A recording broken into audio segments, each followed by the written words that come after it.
Right. మరి చూసుకుంటే YCP నేతలు ఒక రకమైన బిహేవియర్ కనిపిస్తుంది అని చెప్పేసి అయితే మాత్రము ప్రజలు తీవ్ర స్థాయిలోన మండిపడుతున్న పరిస్థితి కనిపిస్తూ ఉంది. ఇప్పుడు ఏదైతే తుఫానికి సంబంధించి పర్యటనలు జరుగుతున్నాయో ఒక పక్కన, మరో పక్క జోగి రమేష్ కి సంబంధించిన ఇష్యూ జరుగుతా ఉంది. మరి ఈ మరో పక్క చూసుకుంటే కర్నూలు బస్సు ఘటనకి సంబంధించి యాక్సిడెంట్ లోన కాస్త నోరు పారేసుకున్నారు శ్యామల. ఆ పార్టీ అధికార ప్రతినిధిగా ఉంటూ శ్యామల ఏదైతే అది మాట్లాడేశారు ఇష్టం వచ్చినట్టు, అధికార పార్టీ మీద వేయకూడని చల్లరాని బురదను చల్లే ప్రయత్నం చేస్తూ ఉన్నారు. దీనికి సంబంధించి మద్యానికి సంబంధం లేకపోయినప్పటికీ కూడా మద్యాన్ని కీలక అంశంగా చూపిస్తూ మద్యం తాగేయడం వల్లనే బస్ యాక్సిడెంట్ జరిగింది అని చెప్పేసి ఏవైతే సోషల్ మీడియాలోనో వైరల్ అయిన కంటెంట్ అంతా కూడా, మరి దీనికి సంబంధించి ఆవిడతో పాటు మరో 27 మంది దాదాపు ఆవిడతో పాటు పూర్తిగా 27 మంది పైన అయితే కేసు ఫైల్ చేయడం జరిగింది. మరి దీనికి సంబంధించి వీళ్ళు కర్నూలు తాలూకా అర్బన్ పోలీస్ స్టేషన్ లోన ఈ కేసు అయితే ఫైల్ చేయడం జరిగింది. మరి దీనికి సంబంధించి పలువురికి నోటీసులు పంపించారు వైసీపీ అధికార ప్రతినిధులు. వీళ్లలో ఆర్ఎస్ శ్యామల, కారుమూరి వెంకటరెడ్డి, రాయలసీమ యునైటెడ్ ఫోర్స్ ప్రతినిధి టి నాగార్జున రెడ్డి, అలాగే వైసీపీ అభిమాని నవీన్, సివి రెడ్డి, ఇలా అనేక మందిని పోలీసులు అయితే మాత్రము విచారించడం జరిగింది.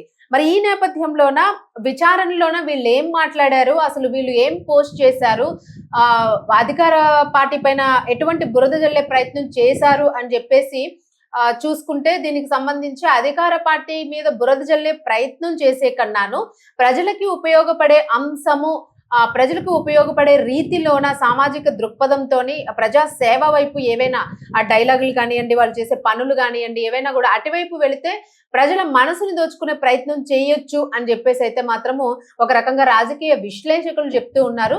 అంటే వైసీపీ చేస్తున్న చర్యలు ఏవైతే ఉన్నాయో, ఇప్పుడు తొందరపడి నోటికొచ్చినట్టు ఏది పడితే అది మాట్లాడుతూ గత ప్రభుత్వం అధికారంలో ఉండేటప్పుడు, వీళ్ళ పార్టీ అధికారంలో ఉండేటప్పుడు ఏదైతే వాళ్ళ ప్రవర్తన ఉందో అదే ప్రవర్తనని ఇప్పుడు కూడా కంటిన్యూ చేస్తే, అప్పుడు అదే ప్రవర్తనతో ఓటమి పాలయ్యారు, మరి ఇప్పుడు అదే కంటిన్యూ చేస్తే అసలు పార్టీ మూలాలనేవి సమూలంగా లేకుండా అయిపోయే ఛాన్స్ ఉంటుంది. ఎందుకు అలాగ విచక్షణ రహితంగా వీళ్ళు బిహేవ్ చేస్తూ కాస్త కూడా మైండ్ని అప్లై చేయకుండా మాట్లాడుతూ ఉన్నారు అని చెప్పేసి రాజకీయ విశ్లేషకులు అయితే ఒక రకంగా హెచ్చరిస్తున్న పరిస్థితి అయితే కనిపిస్తుంది. అంటే పార్టీకి సంబంధించి పూర్తిగా ఉనికిని కోల్పోయే అవకాశం వస్తుంది ఇలా ఇష్టరాజ్యంగా మాట్లాడితే అని చెప్పేసి. అయితే వాళ్ళేమంటారంటే, ఇష్టరాజ్యంగా మాట్లాడడానికి మేము ఎక్కడైనా బూతులు మాట్లాడామా, ఇందులో ఏమైనా బూత్ ఉందా అని చెప్పేసి వాళ్ళు అడిగిన 10 ప్రశ్నలు ఏవైతే ఉన్నాయో, మరి ప్రెస్ మీట్ లోన ఆర్ఎస్ శ్యామల గారు అధికార ప్రతినిధి, ఈవిడ వైఎస్ఆర్సీపీ పార్టీకి, మరి ఈవిడ అడిగిన ప్రశ్నలు 10 ప్రశ్నలు ఏవైతే ఉన్నాయో, మరి అవి ఏం ప్రశ్నలు అడిగారు, దీనికి ఎలా స్పందించారు పోలీసులకి, పోలీసులు దీని మీద అడిగినప్పుడు వాళ్ళు ఏం రిప్లై ఇచ్చారు అనే అంశం మీద వాళ్ళే బయటకు వచ్చిన తర్వాత ఏదైతే వీళ్ళ మీద కేసు ఫైల్ అయ్యి వీళ్ళని ఇన్వెస్టిగేట్ చేయడము, దీనికి సంబంధించి నోటీసులు పంపించి వాళ్ళని ఇన్వెస్టిగేషన్ చేసిన నేపథ్యంలోన పోలీసులు అడిగిన ప్రశ్నలకి ఏది అడిగినా కూడాను, మరి బయట ఏదైనా ప్రెస్ మీట్లో మాట్లాడేటప్పుడు మాత్రం 10 ప్రశ్నలు 20 ప్రశ్నలు చాలా స్క్రిప్టెడ్ గా రాసుకుంటారు, అడుగుతారు. మరి అంతకు మించి ఏదైనా క్వశ్చన్ అడిగితే మాత్రం మళ్ళీ వాళ్ళ దగ్గర అధికార ప్రతినిధులు అని అంటారు తప్ప, అరవడం తప్ప, బూతులు ఉపయోగించడం తప్ప ఇంకా వేరే ఆన్సర్ ఏమి ఇవ్వరు అని చెప్పేసి ప్రజల్లోన ఒక గట్టి ఆరోపణ ఏదైతే వెళుతూ ఉందో, మరోసారి దాన్ని వాళ్ళు రుజువు చేసుకున్నారు అని చెప్పేసి అయితే మాత్రము ఈ రోజు శ్యామల మాట్లాడిన ప్రెస్ మీట్ బయటకు వచ్చిన తర్వాత మీడియాతో మాట్లాడిన విధానం కనిపిస్తుంది. అయితే లోపల ఏం మాట్లాడారు, అసలు ఎలాంటి క్వశ్చన్ చేశారు, మరి దానికి వీళ్ళు ఎలా సమాధానం ఇచ్చారు అన్నది చూసుకుంటే, దీనికి సంబంధించి ప్రమాదానికి ముందు శివశంకర్ అతడి మిత్రుడు ఎర్రిస్వామి బెల్ట్ దుకాణం దగ్గర మద్యం తాగారని మీకు ఎవరు చెప్పారు అని చెప్పేసి పోలీసులు ప్రశ్నించారు. ఎందుకంటే పూర్తిగా అందరూ ఒక కోణంలో ఆలోచిస్తే వైసీపీ మాత్రము వేరే కోణంలో ఆలోచించింది. అందరూ కూడాను బస్సు ఫిట్నెస్ లేదు, ప్రైవేట్ బస్సెస్ ఎక్కకూడదు, బస్సులో ఇలాంటి ఎమర్జెన్సీ ఎగ్జిట్లు లేవు, అబ్బాయి తాగి ఉన్నాడు అని వీడియోలో తెలుస్తుంది, సీసీ ఫుటేజ్ లోనే. అలాగే అధికారులు తీసుకున్న ఏవైతే దర్యాప్తులో తేలిన విషయాలను వీళ్ళు మద్యం కొనుక్కున్నారు, మద్యం కూడా లైసెన్స్డ్ షాపుల్లోనే కొనుక్కున్నారు అని చెప్పేసి ఫుల్ డీటెయిల్స్ అంతా కూడా వాళ్ళు ఇవ్వడం జరిగింది. కేసు దర్యాప్తు అన్ని కూడా ఇంకా క్లోజ్ అయ్యే పరిస్థితులకి వచ్చేసినాయి.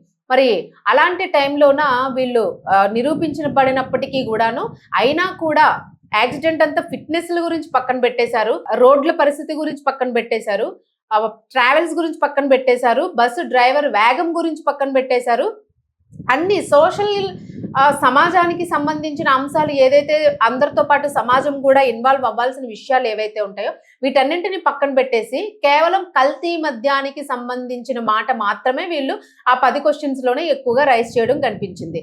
కల్తీ మద్యం తాగారు, హైవే మీద షాపుల్లో తాగారు, ఎన్ని గంటలకి తాగారు, ఎంత తాగారు, దీనికి సంబంధించిన మళ్ళీ పాత కథ అంతా తవ్వుకుంటూ వచ్చారు. ఎక్కడ ములకల చెరువుకి సంబంధించిన వాటి గురించి ఇవన్నీ కూడా కర్నూలు బస్ ఇన్సిడెంట్ ఏంటి, జరిగిన ఇన్సిడెంట్, మీరు మాట్లాడుతున్న ఇష్యూ ఏంటి, మరి ఈ రకమైన రేపోని మీరు ప్రజలతో ఎలా మెయింటైన్ చేయాలనుకుంటున్నారు అని చెప్పేసి ప్రజలే పెద్ద ఎత్తున ప్రశ్నిస్తున్నట్లుగా కనిపిస్తుంది. మరి ఇలాంటి ఇష్యూస్ అన్ని ఇచ్చినప్పుడు పోలీసులు అడిగిన ప్రశ్నలు, మీరు వాళ్ళు బెల్ట్ దుకాణంలో మద్యం తాగారని మీకు ఎవరు చెప్పారో అని అడిగారు. దానికి తగిన ఆధారాలు ఉన్నాయా అని అడిగారు. మరి సీసీ ఫుటేజ్ కానీ, అక్కడే తాగారు అని వాళ్ళు స్వైప్ చేసింది కానీ, స్కాన్ చేసింది కానీ, ఏమైనా పేమెంట్ స్లిప్స్ కానీ ఏమైనా ఉన్నాయా, ఉంటే చూపించాలి అని అడిగినప్పుడు మాత్రము ఎలాంటి సమాధానం లేదు.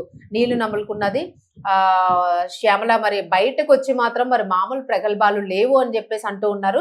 ఆవిడ ప్రెస్ మీట్ కూడా పెట్టి, ప్రెస్ మీట్ అంటే మీడియా వాళ్ళతో మాట్లాడడం జరిగింది. లోపల ఏం జరిగింది అన్నది దాని గురించి మాట్లాడడం. మరి కర్నూలు డిఎస్పీ బాబు ప్రసాద్ ఆధ్వర్యంలోని పలువురు సీఐలు, మహిళా ఎస్ఐ సమక్షంలో శ్యామలనైతే ప్రశ్నించడం జరిగింది. మరి అవాస్తవాలు ఎందుకు ప్రచారం చేశారు మీరు అని చెప్పేసి అడిగారు. మరి దీనికి సంబంధించి వైసీపీ అధికార ప్రతినిధి కావడంతోన చాలా మంచి ఆన్సర్ చెప్పారు ఆవిడ. ఇక్కడ నిజంగానే ఒక రకంగాను మరి ఇది జగన్ గారికి చేరిందా లేదా ఈ మెసేజ్ అని చెప్పేసి అన్నదైతే తెలియదు, కానీ మేబీ మరి చేరుతుంది ఖచ్చితంగాను.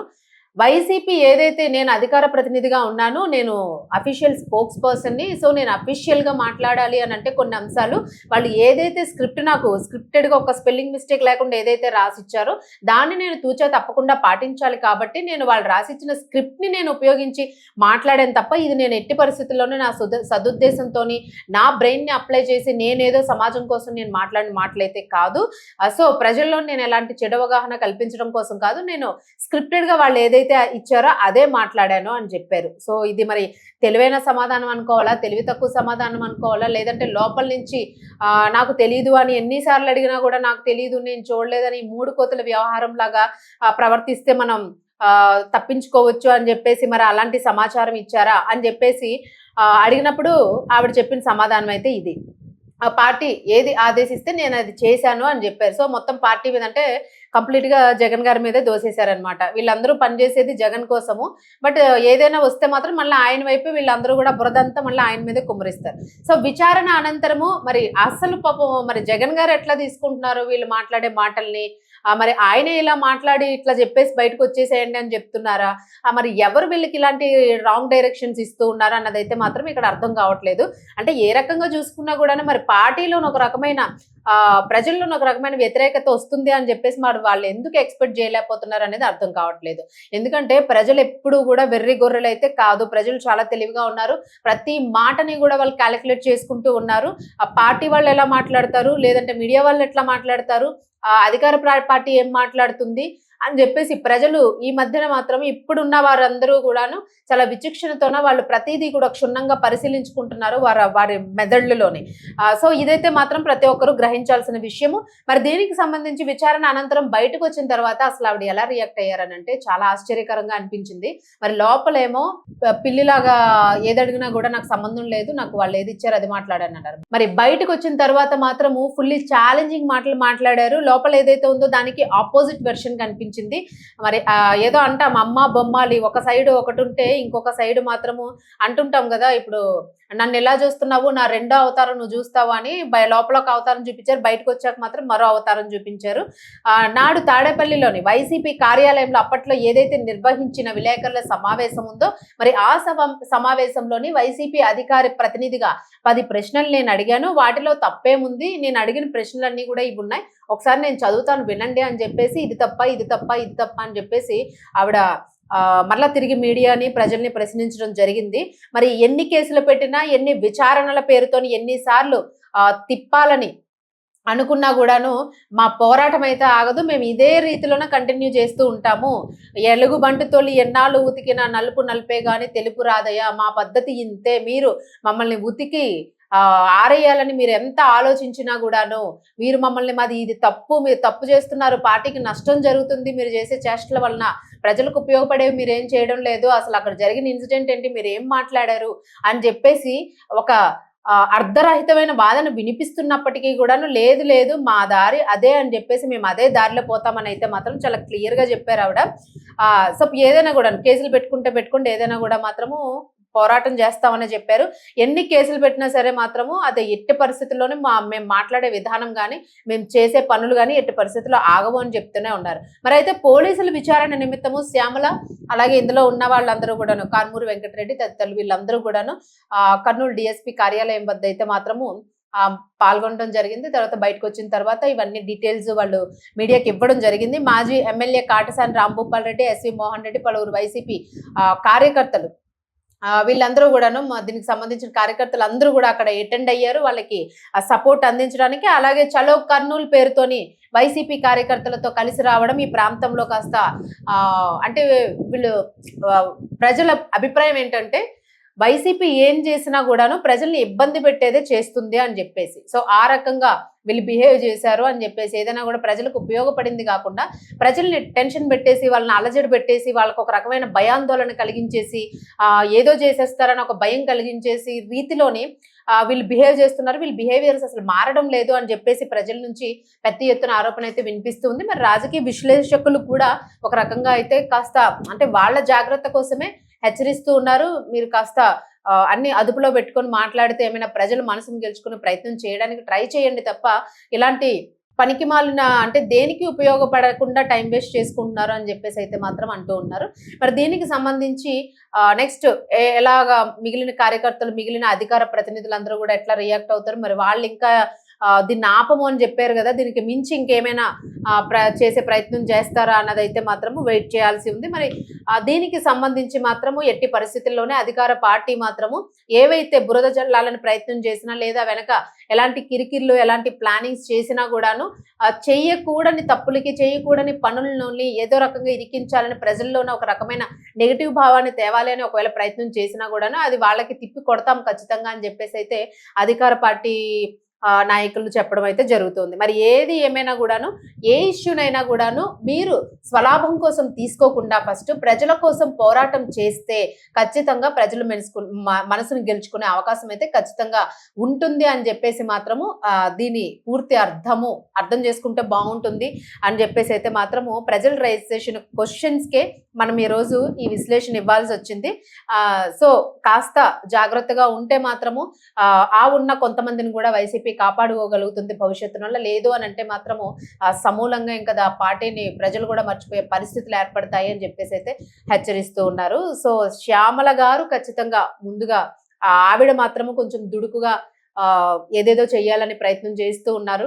మరి రాజకీయ భవిష్యత్తు కోసం ఏది పడితే అది చేస్తే మాత్రము అసలు ఫ్యూచర్ దెబ్బతినే అవకాశం ఉంటుందని చెప్పేసి కూడా కొంతమంది విశ్లేషకులు హెచ్చరిస్తున్న పరిస్థితి. సో దీని గురించి అయితే మాత్రం ఇంకా భవిష్యత్తులో ఏం జరుగుతుంది అన్నదైతే చూడాల్సి ఉంది.